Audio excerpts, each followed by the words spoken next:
দাদা এত রাত্রে থানায় কি হয়েছে, কি সমস্যা পাবেন? মানে কোরআনে যে হিংসার বাণীগুলো লেখা আছে সেগুলো আমি বলেছিলাম, তাতে তারা রেগে গেছে।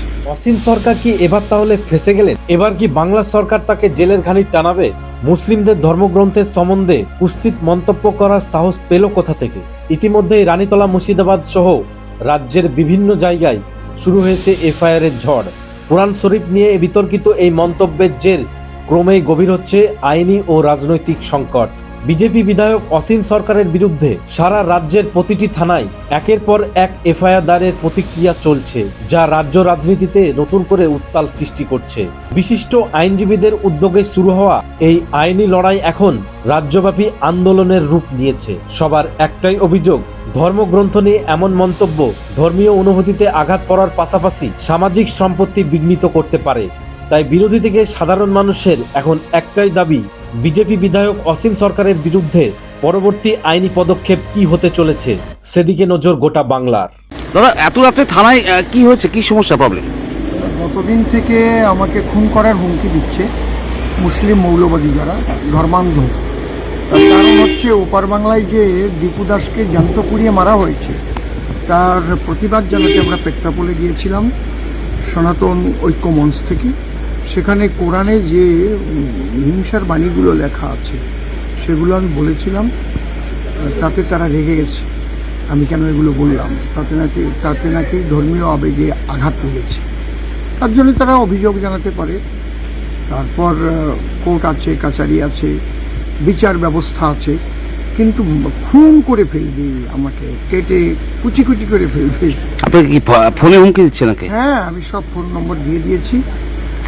পরপর কত ফোন ধরবো, অন্তত 100টা ফোন এসেছে।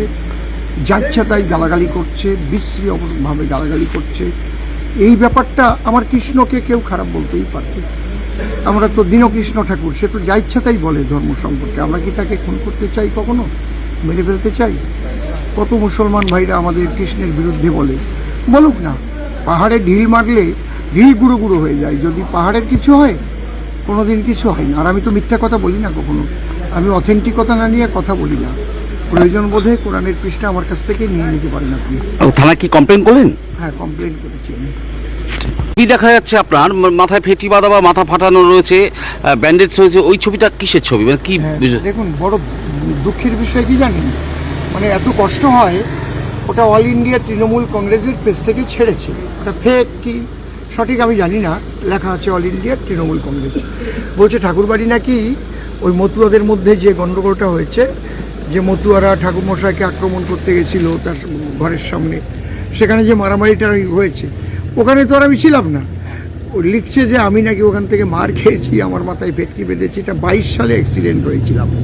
আচ্ছা, 22 সালে একটা অ্যাক্সিডেন্ট হয়েছিল? অ্যাক্সিডেন্ট করেছিলাম 22 সালে, যে লরিতে আমাকে মেরে দিয়েছিল না, সে অনেক দূরে এখান থেকে। সেটা হচ্ছে ইসলাম।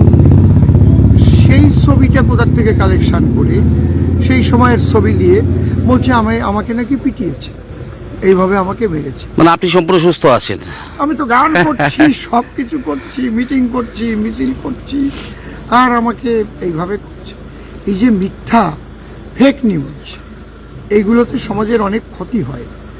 আর আমি কখনো দেখবেন কোনো ফেক নিউজ করি না, অথেন্টিকতা ছাড়া কথা বলি না। আমি যেটা বলবো তার প্রমাণ না দেখাতে পারলে আমি সে কথা বলি না কখনো। এটা আপনি জেনে রাখবেন। জায়গায়